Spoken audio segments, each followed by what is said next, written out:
Ever seen someone blame the victim?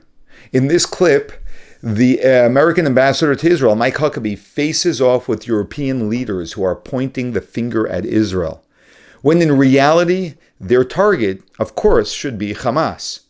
Buckle up, this reality check is not for the faint-hearted.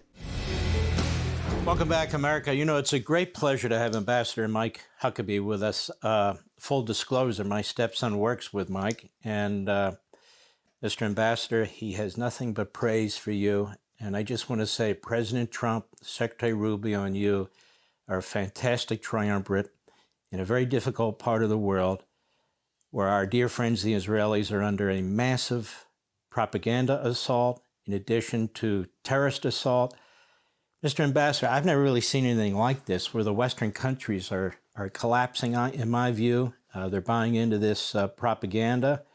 Of course, people are dying and they're hungry in Gaza. And one of the reasons I believe the United States and Israel wants to eliminate Hamas is so some peace and civility can be brought back to that area of the world. I'd like your thoughts about this and this whole idea of about a Palestinian state. The insanity that we're dealing with right now is that there are so many European nations, so many Americans who are angry at Israel for the suffering in Gaza.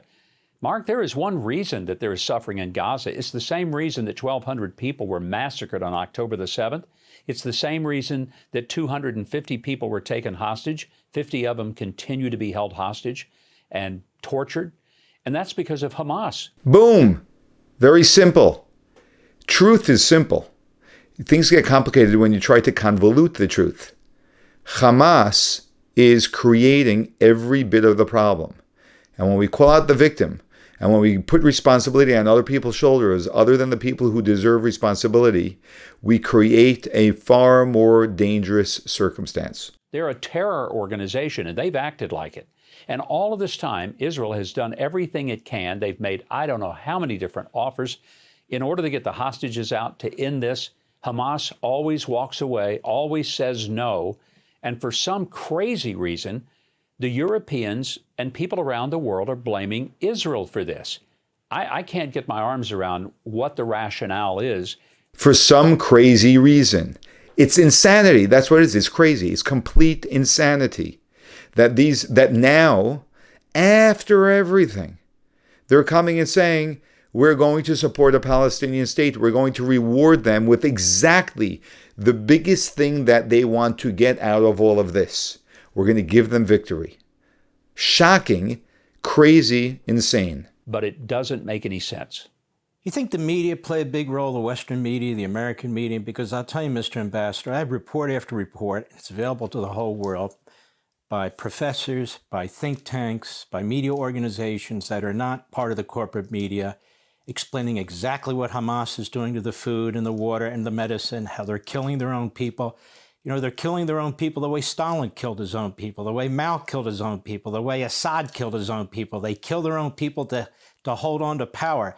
And yet the New York Times runs with a phony photograph that goes all over the world that I'm sure drives anti-Semitism. The European media pick it up. What do you make of the media, the Western media? Do they have a suicide pact with these people? They're beyond corrupt. Mark, I've never seen anything like it. Look, the media's been bad for a long time, but they deserve our contempt. You mentioned that picture in the New York Times. This was a child it's a pathetic picture. It's very sad, breaks your heart. But the truth is he had a birth defect. That's why he looked like he did. And the fact is the Israelis, the New York Times forgot to tell us this, they actually made it possible for this child to be transported to Jordan to be put in a hospital to get medical attention. Now, a couple of days later, they came back and they admitted, well, this person really wasn't hungry or starving. There were other pictures that media outlets sent, pictures of showing a child that looked emaciated, but standing next to his mother, who was anything but emaciated. In fact, just to be charitable, she was quite well fed. Nobody made the connection. You don't have to be Columbo like some detective to figure out that somebody in that family is eating, and to say that the whole of Gaza is starving to death. That picture proved the opposite.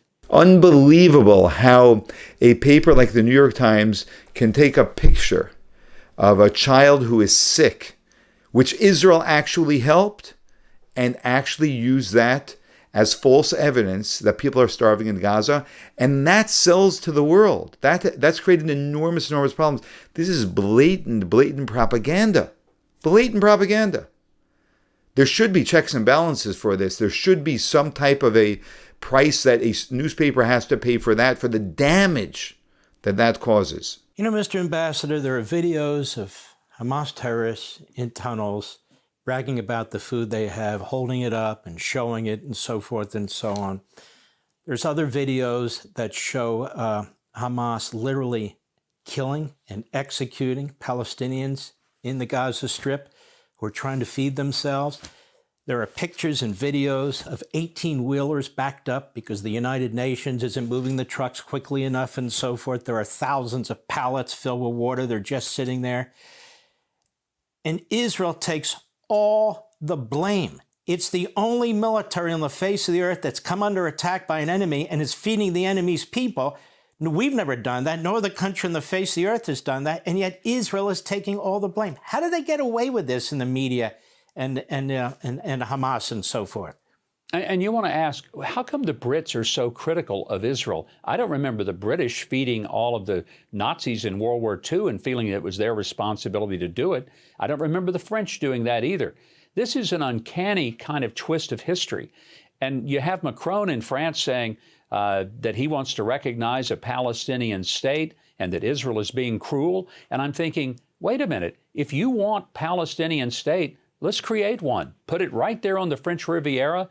And I'm sure that Netanyahu would be happy to load up some airplanes and send some folks over, and you can take good care of them since he's so concerned. But he hadn't contributed one penny to the food relief that the Americans have stood up through GHF and fed over 100 million meals in the last 2 months.